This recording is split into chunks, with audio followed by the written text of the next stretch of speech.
said, man is a reed bent by the wind, but he is a thinking reed. And that's the paradox of our being, our fragileness in nature, and yet the supernatural grandiosity that we sense in the hallways of our souls. And shamanism is not religion, really. At its fundamental level, it's the science of direct experience. Other forms of science may deal with the states of the quanta or the orbits of the Pleiades, but shamanism is the science of direct experience.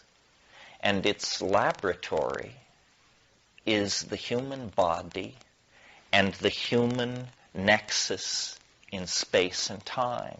You know, you're given, on average, 60, 70 years, and on average, 145 pounds of meat.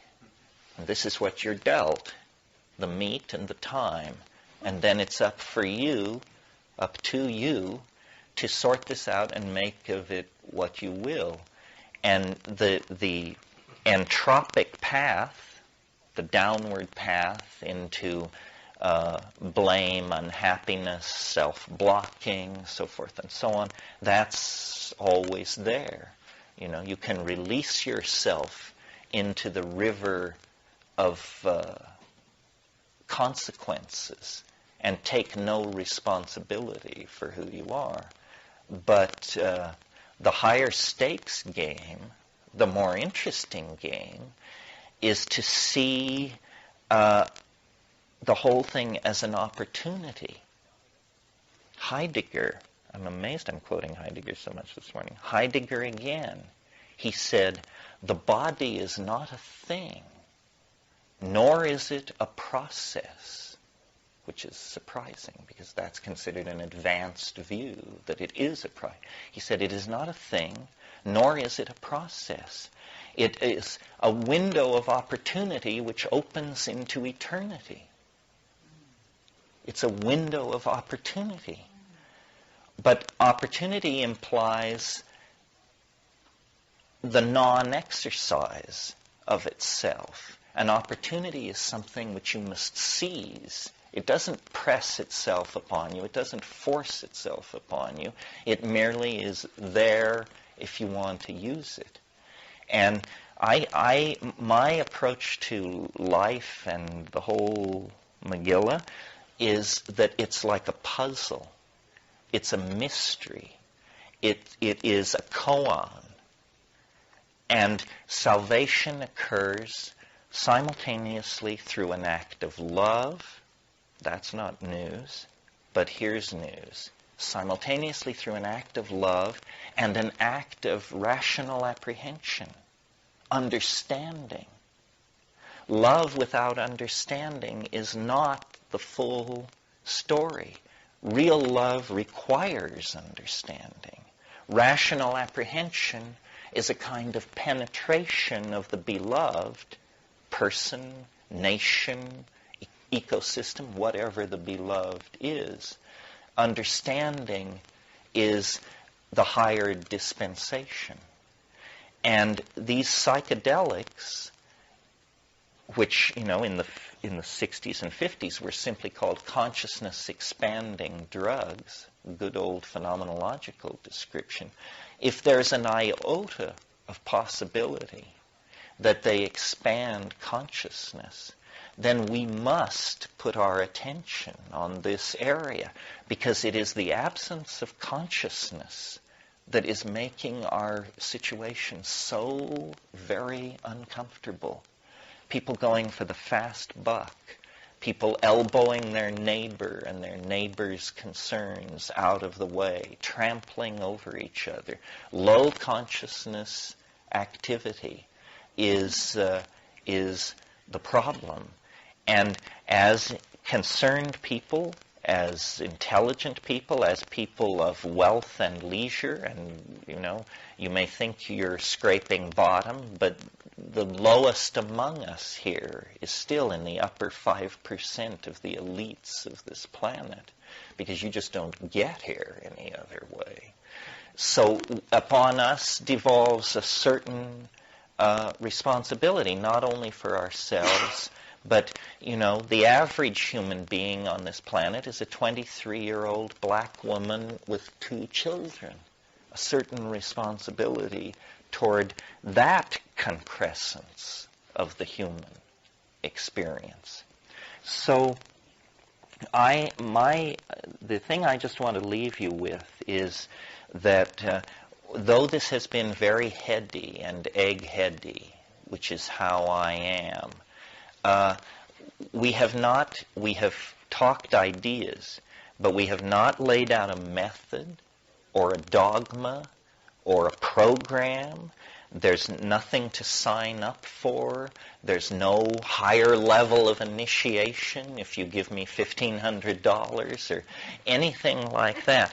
What we have been celebrating here is an experience. And we haven't had the experience. We've just talked about it and analyzed it and anticipated it. But it is there to be had, out there in nature, with nothing between you and it. To steal from Van Morrison, no guru, no method, no teacher. Just you and me and Mother Nature in the garden, wet with rain.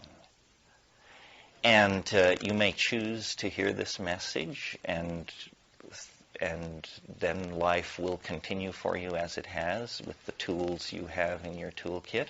Or you can choose to go out there and meet it. But it's not an easy path, because it's the real path. And the fear is real, and the risk is real, and the reward is real. It's beyond hype, which is for us almost unimaginable, because everything comes clothed in flamboyant self-anticipation. And it's, in a sense, a secret, and yet paradoxically, a secret which can be freely told of, as we've told of it here. But the human mind has an incredible capacity to turn away from challenge, opportunity, risk. So what I want to remind you is that we only circled around the mystery. We used our intellectual flashlights. We saw glimpses of it. But the real meat of this path is, alone in silent darkness on 5 grams or something. Plotinus, the great Neoplatonist philosopher of the Byzantine Empire, and a great mystic, spoke of the mystical apotheosis as the flight of the alone to the alone.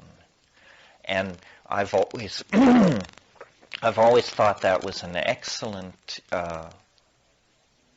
program for how to meet the psychedelic experience. It is a mystery. It is not an unsolved problem. It's a true mystery.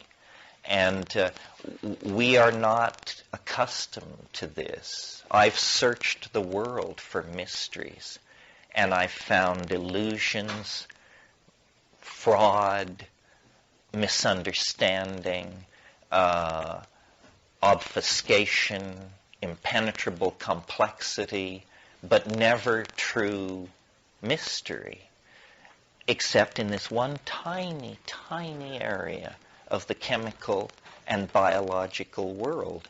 And there, because, in the greater plan, everything must exist, and so, therefore, must magic.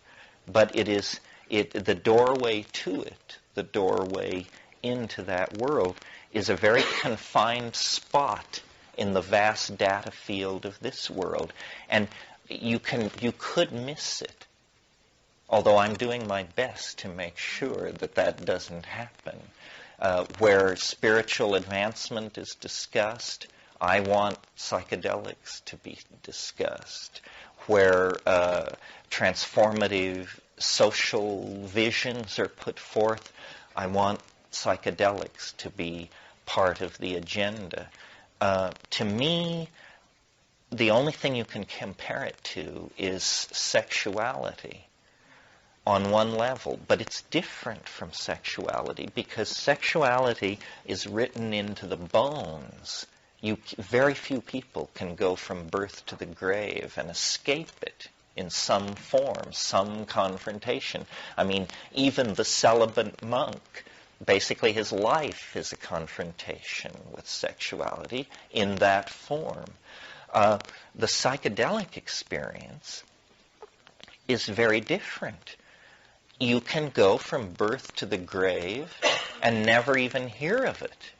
And millions of people have. But they were, and I don't say this in a blaming sense, it's a tragedy.